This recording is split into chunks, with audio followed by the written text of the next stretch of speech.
Hello everyone, मेरा नाम है डॉक्टर ईशा गंभीर और मैं हूं IVF expert Neelkanth IVF Jaipur branch में।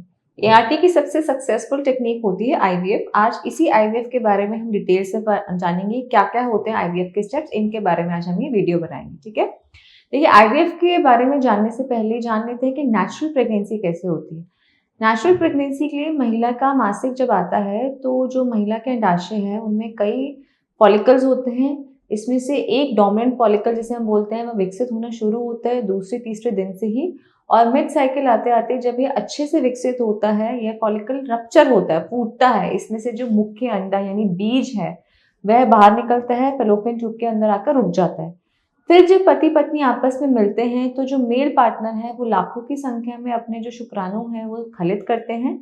इनमें से कई हजारों की संख्या में शुक्राणु महिला के यूट्रस के होते हुए तेजी से फैलोपियन ट्यूब की तरफ दौड़ते हैं, और एक जो सबसे अच्छा शुक्राणु होगा वह इस अंडे के अंदर जाता है, इस बीज के अंदर जाता है, इसको फर्टिलाइज करता है, भ्रूण बनता है। तीसरे चौथे दिन तक यह भ्रूण जो है वह इसी फैलोपियन ट्यूब में विकसित होता है और फिर पांचवें दिन पर वह यूट्रस पे आके उसकी इनर लाइनिंग पे चिपक जाता है, जिसको इम्प्लांटेशन बोलते हैं। ऐसे होती है नेचुरल प्रेगनेंसी। आईवीएफ जानते हैं आईवीएफ के क्या क्या स्टेप्स होते हैं। देखिए आईवीएफ में सबसे पहला स्टेप होता है दवाइयों द्वारा अंडाशय को उत्तेजित करना।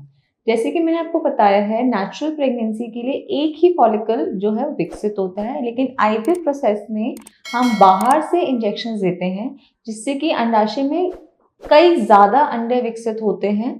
इसको बोलते हैं ओवेरियन स्टिमुलेशन प्रोसेस, जो आईवीएफ का सबसे पहला प्रोसेस है। सेकेंड स्टेप होता है इस अंडकोश में से अंडों को निकालना। जब यह जो फॉलिकल है ये अच्छे से विकसित होते हैं तब हम फाइनल इंजेक्शन देते हैं जिसको हम ट्रिगर इंजेक्शन बोलते हैं, और उसके 35 से 36 घंटे बाद हम ओवम पिकअप प्रोसीजर के द्वारा, इसमें हम एक नीडल के माध्यम से इन सारे अंडों को बाहर लैब में निकाल देते हैं।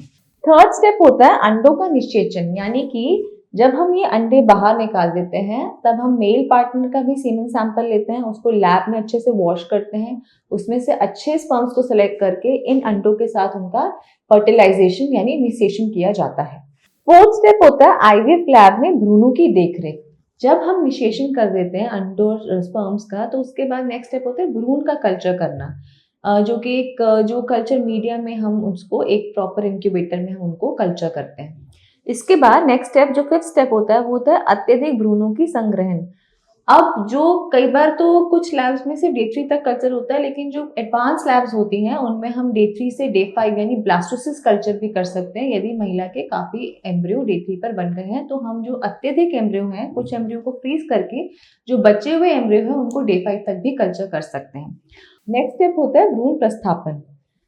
भ्रूण प्रस्थापन हम उसी साइकिल में भी कर सकते हैं जिस साइकिल में हमने एग पिकअप किया है, इसको बोलते हैं फ्रेश एम्ब्रियो ट्रांसफर, या फिर हम कुछ समय रुककर सारे एम्ब्रियोज को फ्रीज करके 2 महीने बाद भी एम्ब्रियो ट्रांसफर कर सकते हैं, जिसको हम बोलते हैं फ्रोजन एम्ब्रियो ट्रांसफर।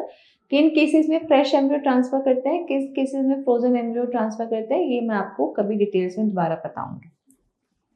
जो लास्ट स्टेप है वो है खून की जांच द्वारा गर्भावस्था की पुष्टि, यानी कि 15 दिन हम उनको फिर इस ट्रांसफर के बाद महिलाओं को मेडिसिन देते हैं जिससे कि उनकी प्रेगनेंसी को हम यूट्रस को सपोर्ट करें, और उसके 15 दिन के बाद हम उनको यूपीटी टेस्ट करने के लिए या फिर बीटा एचसीजी जो कंफर्मेटरी टेस्ट है वो करने के लिए सुझाव देते हैं, जिससे कि ये कंफर्म हो जाए कि वो प्रेग्नेंट हुए हैं कि नहीं।